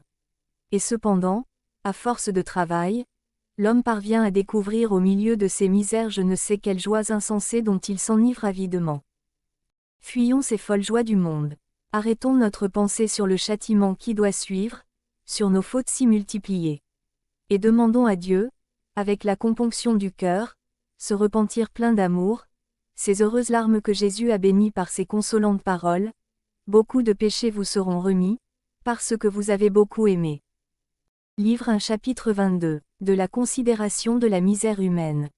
En quelque lieu que vous soyez, de quelque côté que vous vous tourniez, vous serez misérable si vous ne revenez pas vers Dieu. Pourquoi vous troublez-vous de ce que rien n'arrive comme vous le désirez et comme vous le voulez? À qui est-ce que tout succède selon sa volonté? Ni à vous, ni à moi, ni à aucun homme sur la terre. Nul en ce monde, fût-il roi ou pape, n'est exempt d'angoisse et de tribulation. Qui donc a le meilleur sort? Celui, certes, qui sait souffrir quelque chose pour Dieu. D'eux dans leur faiblesse et leur peu de lumière, plusieurs disent, que cet homme a une heureuse vie. Qu'il est riche, grand, puissant, élevé. Mais considérez les biens du ciel, et vous verrez que tous ces biens du temps ne sont rien, que toujours très incertains, ils sont plutôt un poids qui fatigue, parce qu'on ne les possède jamais sans défiance et sans crainte. Avoir en abondance les biens du temps, ce n'est pas là le bonheur de l'homme, la médiocrité lui suffit. C'est vraiment une grande misère de vivre sur la terre. Plus un homme veut avancer dans les voies spirituelles, plus la vie présente lui devient amère, parce qu'il sent mieux et voit plus clairement l'infirmité de la nature humaine et sa corruption. Manger, boire, veiller, dormir, se reposer, travailler, être assujetti à toutes les nécessités de la nature, c'est vraiment une grande misère et une grande affliction pour l'homme pieux qui voudrait être dégagé de ses liens terrestres, et délivré de tout péché. 3 car l'homme intérieur est en ce monde étrangement appesanti par les nécessités du corps. Et c'est pourquoi le prophète demandait avec d'ardentes prières d'en être affranchi, disant, Seigneur, délivrez-moi de mes nécessités. Malheur donc à ceux qui ne connaissent point leur misère, et malheur encore plus à ceux qui aiment cette misère et cette vie périssable. Car il y en a qui l'embrassent si avidement, leur misère, qu'ayant à peine le nécessaire en travaillant ou en mendiant, ils n'éprouveraient aucun souci du royaume de Dieu s'ils pouvaient toujours vivre ici-bas. 4 hauts cœurs insensés et infidèles, si profondément enfoncés dans les choses de la terre qu'ils ne goûtent rien que ce qui est charnel. Les malheureux, ils sentiront douloureusement à la fin combien était vil, combien n'était rien ce qu'ils ont aimé. Mais les saints de Dieu, tous les fidèles amis de Jésus-Christ ont méprisé ce qui flatte la chair et ce qui brille dans le temps, toute leur espérance, tout leur désir aspirait aux biens éternels. Tout leur cœur s'élevait vers les biens invisibles et impérissables, de peur que l'amour des choses visibles ne les abaissât vers la terre. 5 Ne perdez pas, mon frère, l'espérance d'avancer dans la vie spirituelle, vous en avez encore le temps, c'est l'heure. Pourquoi remettez-vous toujours au lendemain l'accomplissement de vos résolutions? Levez-vous et commencez à l'instant, et dites, voici le temps d'agir, voici le temps de combattre, voici le temps de me corriger. Quand la vie vous est pesante et amère, c'est alors le temps de mériter. Il faut passer par le feu et par l'eau, avant d'entrer dans le lieu de rafraîchissement. Si vous ne vous faites violence, vous ne vaincrez pas le vice. Tant que nous portons ce corps fragile, nous ne pouvons être sans péché, ni sans ennui et sans douleur. Il nous serait doux de jouir d'un repos exempt de toute misère, mais en perdant l'innocence par le péché, nous avons aussi perdu la vraie félicité. Il faut donc persévérer dans la patience, et attendre la miséricorde de Dieu jusqu'à ce que l'iniquité passe et que ce qui est mortel en vous soit absorbé par la vie. 6 Quelle est grande la fragilité qui toujours incline l'homme au mal. Vous confessez aujourd'hui vos péchés et vous y retombez le lendemain. Vous vous proposez d'être sur vos gardes et 1 heure après vous agissez comme si vous ne vous étiez rien proposé. Nous avons donc grand sujet de nous humilier et de ne nous jamais élever en nous-mêmes, étant si fragiles et inconsistants. Nous pouvons perdre en un moment par notre négligence ce qu'à peine avons-nous acquis par la grâce avec un long travail. Que sera-ce de nous à la fin du jour si nous sommes si lâches dès le matin? Malheur à nous si nous voulons goûter le repos, comme si déjà nous étions en paix et en assurance, tandis qu'on ne découvre pas dans notre vie une seule trace de vraie sainteté. Nous aurions bien besoin d'être instruits encore, et formés à de nouvelles mœurs comme des novices dociles, pour essayer du moins s'il y aurait en nous quelque espérance de changement et d'un plus grand progrès dans la vertu. Réflexion de Lamennais, livre 1, chapitre 22. L'homme né de la femme, vit peu de jours, et il est rassasié d'angoisse. Voilà notre destinée telle que le péché l'a faite. Écoutez les gémissements de elle, humanité entière, dont Job était la figure, périsse le jour où je suis né, et la nuit où il fut dit, un homme a été conçu.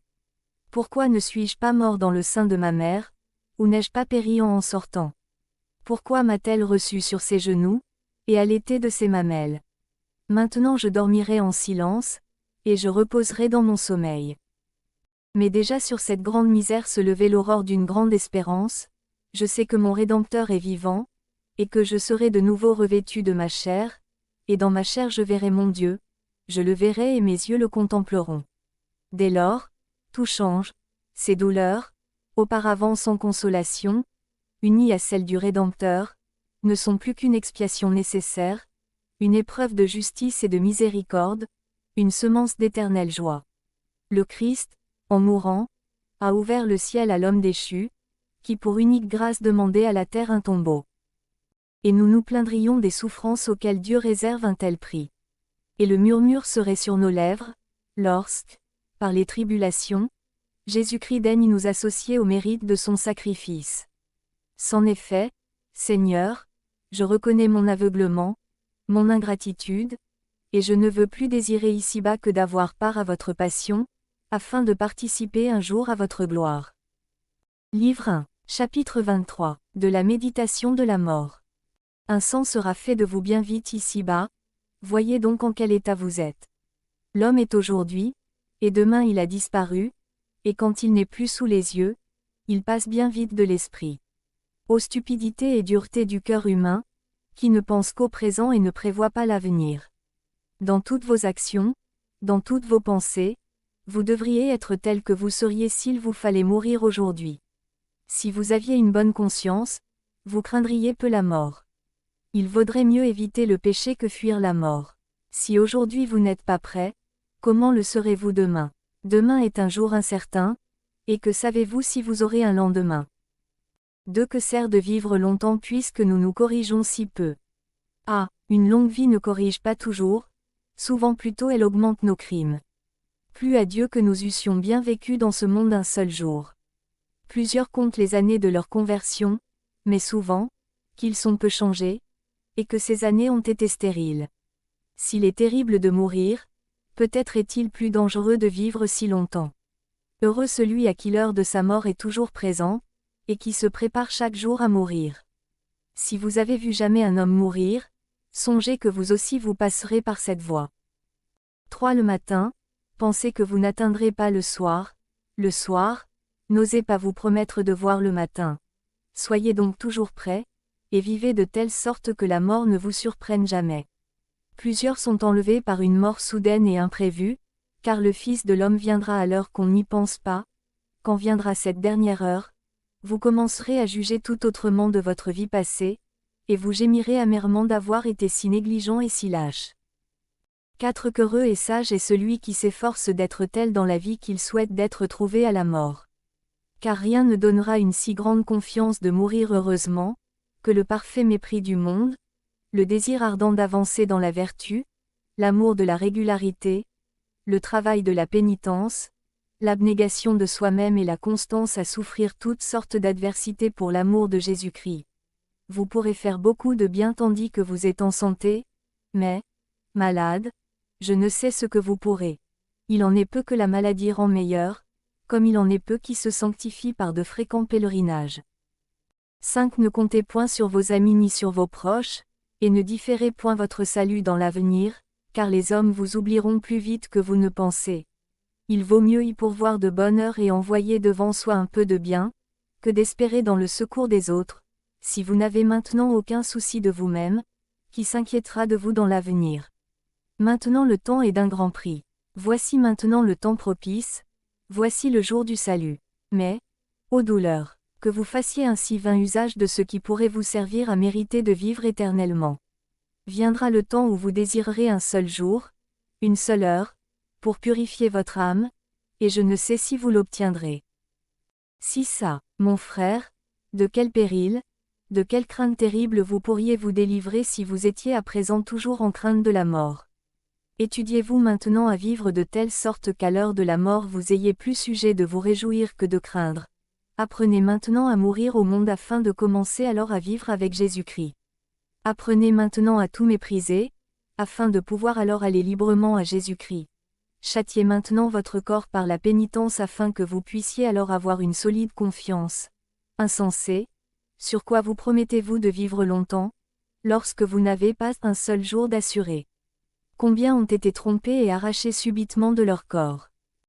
Combien de fois avez-vous ouï dire, cet homme a été tué d'un coup d'épée, celui-ci s'est noyé, celui-là s'est brisé en tombant d'un lieu élevé, l'un a expiré en mangeant, l'autre en jouant, l'un a péri par le feu, un autre par le fer, un autre par la peste, un autre par la main des voleurs. Et ainsi la fin de tous est la mort, et la vie des hommes passe comme l'ombre. Qui se souviendra de vous après votre mort, et qui priera pour vous. 8. Faites maintenant, mon cher frère, tout ce que vous pouvez, car vous ne savez pas quand vous mourrez, ni ce qui suivra pour vous la mort. Tandis que vous en avez le temps, amassez des richesses immortelles.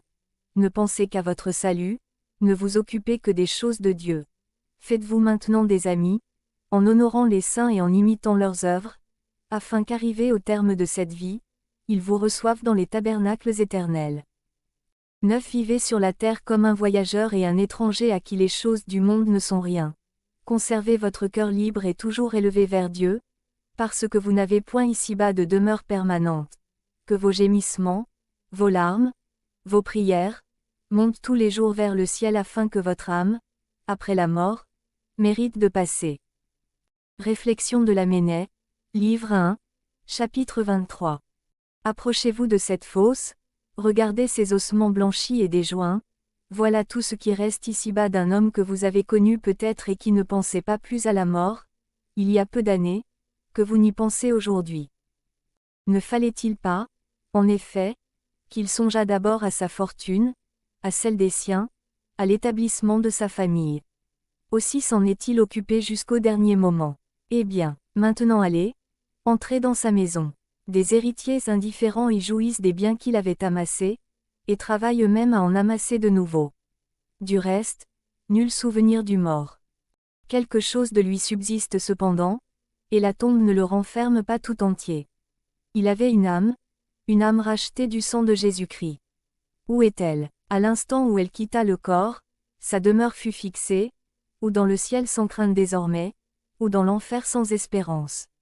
Terrible alternative. Et, à présent, plongez-vous dans les soins de la terre, différez votre conversion. Dites encore, il sera temps demain. Insensé, ce temps dont tu as bu, creuse ta fosse, et demain sera l'éternité. Livre 1, chapitre 24, du jugement et des peines des pécheurs. En toute chose regardez la fin, et reportez-vous au jour où vous serez là, debout devant le juge sévère à qui rien n'est caché, qu'on n'apaise point par des présents, qui ne reçoit point d'excus, mais qui jugera selon la justice. Pécheurs misérables et insensés, que répondrez-vous à Dieu, qui sait tous vos crimes, vous qui tremblez quelquefois à l'aspect d'un homme irrité? Par quel étrange oubli de vous-même vous en allez-vous, sans rien prévoir, vers ce jour où nul ne pourra être excusé ni défendu par un autre, mais où chacun sera pour soi un fardeau assez pesant. Maintenant votre travail produit son fruit, vos larmes sont agréées, vos gémissements écoutés, votre douleur satisfait à Dieu et purifie votre âme. 2. Il a ici-bas un grand et salutaire purgatoire, l'homme patient qui, en butte aux outrages, s'afflige plus de la malice d'autrui que de sa propre injure, qui prie sincèrement pour ceux qui le contristent, et leur pardonne du fond du cœur, qui, s'il a peiné les autres, est toujours prêt à demander pardon, qui incline à la compassion plus qu'à la colère, qui se fait violence à lui-même, et s'efforce d'assujettir entièrement la chair à l'esprit. Il vaut mieux se purifier maintenant de ses péchés et retrancher ses vices, que d'attendre de les expier en l'autre vie. Oh! Combien nous nous trompons nous-mêmes par l'amour désordonné que nous avons pour notre chair. 3. Que dévorera ce feu, sinon vos péchés? Plus vous vous épargnez vous-même à présent, et plus vous flattez votre chair, plus ensuite votre châtiment sera terrible et plus vous amassez pour le feu éternel. L'homme sera puni plus rigoureusement dans les choses où il a le plus péché. Là les paresseux seront percés par des aiguillons ardents, et les intempérants tourmentés par une faim et une soif extrême. Là les voluptueux et les impudiques seront plongés dans une poix brûlante et dans un soufre fétide, comme des chiens furieux, les envieux hurleront dans leur douleur. 4. Chaque vice aura son tourment propre. Là les superbes seront remplis de confusion, et les avares réduits à la plus misérable indigence. Là une heure sera plus terrible dans le supplice, que 100 années ici dans la plus dure pénitence. Ici quelquefois le travail cesse, on se console avec ses amis, là nul repos, nulle consolation pour les damnés. Soyez donc maintenant pleins d'appréhension et de douleur pour vos péchés, afin de partager, au jour du jugement, la sécurité des bienheureux. Car les justes alors s'élèveront avec une grande assurance contre ceux qui les auront opprimés et méprisés. 5. Alors se lèvera pour juger celui qui se soumet aujourd'hui humblement au jugement des hommes. Alors l'humble et le pauvre auront une grande confiance, et de tous côtés l'épouvante environnera le superbe. Alors on verra qu'il fut sage en ce monde, celui qui a appris à être insensé et méprisable pour Jésus-Christ. Alors on s'applaudira des tribulations souffertes avec patience, et toute iniquité sera muette. Alors tous les justes seront transportés d'allégresse, et tous les impies consternés de douleur. Alors la chair affligée se réjouira plus que si elle avait toujours été nourrie dans les délices. Alors les vêtements pauvres resplendiront, et les habits somptueux perdront tout leur éclat. Alors la plus pauvre petite demeure sera jugée au-dessus du palais tout brillant d'or.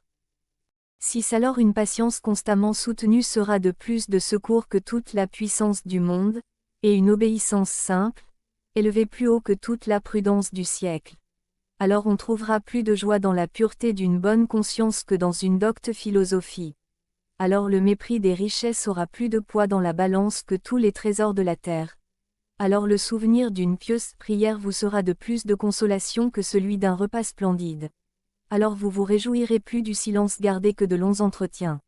Alors les œuvres saintes l'emporteront sur les beaux discours. Alors vous préférerez une vie de peine et de travail à tous les plaisirs de la terre. Apprenez donc maintenant à supporter quelques légères souffrances afin d'être alors délivrés de souffrances plus grandes. Éprouvez ici d'abord ce que vous pourrez dans la suite. Si vous ne pouvez maintenant souffrir ce peu de chaud, comment supporterez-vous les tourments éternels? Si maintenant la moindre douleur vous cause tant d'impatience, que sera-ce donc alors des tortures de l'enfer? Il y a, n'en doutez point, deux joies qu'on ne peut réunir. Vous ne pouvez goûter ici-bas les délices du monde, et régner ensuite avec Jésus-Christ. 7. Si vous aviez vécu jusqu'à ce jour dans les honneurs et les voluptés, de quoi cela vous servirait-il, s'il vous fallait mourir à l'instant? Donc tout est vanité, or aimer Dieu et le servir lui seul. Car celui qui aime Dieu de tout son cœur ne craint ni la mort, ni le supplice, ni le jugement, ni l'enfer, parce que l'amour parfait nous donne un sûr accès près de Dieu. Mais celui qui aime encore le péché, il n'est pas surprenant qu'il redoute la mort et le jugement. Cependant, si l'amour ne vous éloigne pas encore du mal, il est bon qu'au moins la crainte du feu vous retienne. Celui qui est peu touché de la crainte de Dieu ne saurait longtemps persévérer dans le bien, mais il tombera bientôt dans les pièges du démon. Réflexion de Lamennais, livre 1, chapitre 24. Dieu est patient, dit saint Augustin, parce qu'il est éternel. Mais, après les jours de patience, viendra le jour de la justice, jour d'effroi, jour inévitable, où toute chair comparaîtra devant le roi de l'éternité, pour rendre compte de ses œuvres et de ses pensées mêmes. Transportez-vous en esprit à ce moment formidable, voilà que la poussière des tombeaux s'émeut, et de toutes parts la foule des morts accourt aux pieds du souverain juge. Là tous les secrets sont dévoilés, la conscience n'a plus de ténèbres, et chacun attend en silence le sort qui lui est destiné pour toujours. Les deux cités se séparent, la grande sentence est prononcée, elle ouvre le paradis aux justes et tombe sur les pécheurs avec tout le poids d'une éternelle réprobation. Environné des anges fidèles et de la troupe resplendissante des élus, Jésus-Christ remonte dans sa gloire. Satan saisit sa proie et l'entraîne dans l'abîme. Tout est consommé à jamais. Il ne reste plus que les joies du ciel et le désespoir de l'enfer. Pendant que vous êtes encore sur la terre, le choix entre ces demeures vous est laissé, choisissez donc. Mais n'oubliez pas qu'il n'y a point de repentir de l'autre côté de la tombe. Livre 1, chapitre 25. Qu'il faut travailler avec ferveur à l'amendement de sa vie. Soyez vigilants et fervents dans le service de Dieu et faites-vous souvent cette demande: pourquoi es-tu venu ici, et pourquoi as-tu quitté le siècle? N'était-ce pas afin de vivre pour Dieu et devenir un homme spirituel? Embrasez-vous du désir d'avancer parce que vous recevrez bientôt la récompense de vos travaux, et qu'alors il n'y aura plus ni crainte ni douleur. Maintenant un peu de travail, et puis un grand repos, que dis-je? Une joie éternelle. Si vous agissez constamment avec ardeur et fidélité, Dieu aussi sera sans doute fidèle et magnifique dans ses récompenses. Vous devez conserver une ferme espérance de parvenir à la gloire, mais il ne faut pas vous livrer à une sécurité trop profonde de peur de tomber dans le relâchement ou la présomption. Un homme qui flottait souvent, plein d'anxiété, entre la crainte et l'espérance, étant un jour accablé de tristesse, entra dans une église, et, se prosternant devant un autel pour prier, il disait et redisait en lui-même: « Oh! Si je savais que je dusse persévérer !» Aussitôt il entendit intérieurement cette divine réponse: « Si vous le saviez, que voudriez-vous faire? Faites maintenant ce que vous feriez alors, et vous jouirez de la paix. » Consolé à l'instant même et fortifié, il s'abandonna sans réserve à la volonté de Dieu et ses agitations cessèrent. Il ne voulut point rechercher avec curiosité ce qui lui arriverait dans l'avenir, mais il s'appliqua uniquement à connaître la volonté de Dieu et ce qui lui plaît davantage, afin de commencer et d'achever tout ce qui est bien. 3. Espérez en Dieu, dit le prophète, et faites le bien, habitez en paix la terre, et vous serez nourris de ses richesses. Une chose refroidit en quelques-uns l'ardeur d'avancer et de se corriger, la crainte des difficultés, et le travail du combat. En effet, cela devance les autres dans la vertu, qui s'efforcent avec plus de courage de se vaincre eux-mêmes dans ce qui leur est le plus pénible et qui contrarie le plus leur penchant. Car l'homme fait d'autant plus de progrès et mérite d'autant plus de grâce, qu'il se surmonte lui-même et se mortifie davantage. 4. Il est vrai que tous n'ont pas également à combattre pour se vaincre et mourir à eux-mêmes. Cependant un homme animé d'un zèle ardent avancera bien plus, même avec de nombreuses passions, qu'un autre à cet égard mieux disposé, mais tiède pour la vertu. 2 choses aident surtout à opérer un grand amendement: s'arracher avec violence à ce que la nature dégradée convoite, et travailler ardemment à acquérir la vertu dont on a le plus grand besoin. Attachez-vous aussi particulièrement à éviter et à vaincre les défauts qui vous déplaisent le plus dans les autres. 5. Profitez de tout pour votre avancement. Si vous voyez de bons exemples ou si vous les entendez raconter, animez-vous à les imiter. Que si vous apercevez quelque chose de répréhensible, prenez garde de commettre la même faute, ou, si vous l'avez quelquefois commis, tâchez de vous corriger promptement. Comme votre œil observe les autres vous observent aussi. Qu'il est consolant et doux de voir des religieux zélés, pieux, fervents, fidèles, observateurs de la règle. Qu'il est triste, au contraire, et pénible d'en voir qui ne vivent pas dans l'ordre et qui ne remplissent pas les engagements auxquels ils ont été appelés. Qu'on se nuit à soi-même en négligeant les devoirs de sa vocation, et en détournant son cœur à des choses dont on n'est point chargé. Si souvenez-vous de ce que vous avez promis, et que Jésus crucifié vous soit toujours présent. Vous avez bien sujet de rougir, en considérant la vie de Jésus-Christ, d'avoir jusqu'ici fait si peu d'efforts pour y conformer la vôtre, quoique vous soyez depuis si longtemps entrés dans la voie de Dieu. Un religieux qui s'exerce à méditer sérieusement et avec piété la vie très sainte et la passion du Sauveur, y trouvera en abondance tout ce qui lui est utile et nécessaire, et il n'a pas besoin de chercher hors de Jésus quelque chose de meilleur. Ah, si Jésus crucifié entrait dans notre cœur, que nous serions bientôt suffisamment instruits. C'est un religieux fervent reçoit bien ce qu'on lui commande et s'y soumet sans peine. Un religieux tiède et relâché souffre tribulation sur tribulation et ne trouve de tous côtés que la gêne, parce qu'il est privé des consolations intérieures et qu'il lui est interdit d'en chercher au dehors. Un religieux qui s'affranchit de sa règle est exposé à des chutes terribles. Celui qui cherche une vie moins contrainte et moins austère sera toujours dans l'angoisse, car toujours quelque chose lui déplaira. 8. Comment font tant d'autres religieux qui observent, dans les cloîtres, une si étroite discipline? Ils sortent rarement, ils vivent retirés, ils sont nourris très pauvrement et grossièrement vêtus. Ils travaillent beaucoup, parlent peu, veillent longtemps, se lèvent matin, font de longues prières, de fréquentes lectures, et observent en toute une exacte discipline. Considérez les chartreux, les religieux de sitôt, et les autres religieux et religieuses de différents ordres, qui se lèvent toutes les nuits pour chanter les louanges de Dieu. Il serait donc bien honteux que la paresse vous tînt encore éloigné d'un si saint exercice lorsque déjà tant de religieux commencent à célébrer le Seigneur. 9. Oh, si vous n'aviez autre chose à faire qu'à louer de cœur et de bouche, perpétuellement, le Seigneur notre Dieu. Si jamais vous n'aviez besoin de manger, de boire, de dormir, et que vous puissiez ne pas interrompre un seul moment ces louanges ni les autres exercices spirituels. Vous seriez alors beaucoup plus heureux qu'à présent, assujettis comme vous l'êtes au corps et à toutes ses nécessités. Plus à Dieu que nous fussions affranchis de ses nécessités et que nous n'eussions à songer qu'à la nourriture de notre âme, que nous goûtons, hélas, si rarement. 10. Quand un homme en est venu à ne chercher sa consolation dans aucune créature, c'est alors qu'il commence à goûter Dieu parfaitement, et qu'il est, quoi qu'il arrive, toujours satisfait.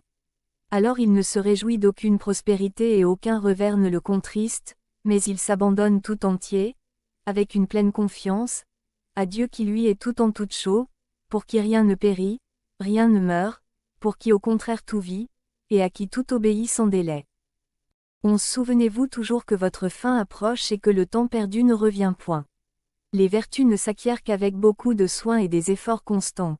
Dès que vous commencerez à tomber dans la tiédeur, vous tomberez dans le trouble. Mais si vous persévérez dans la ferveur, vous trouverez une grande paix et vous sentirez votre travail plus léger, à cause de la grâce de Dieu et de l'amour de la vertu. L'homme fervent et zélé est prêt à tout. Il est plus pénible de résister aux vices et aux passions que de supporter les fatigues du corps. Celui qui n'évite pas les petites fautes tombe peu à peu dans les grandes. Vous vous réjouirez toujours le soir, quand vous aurez employé le jour avec fruit.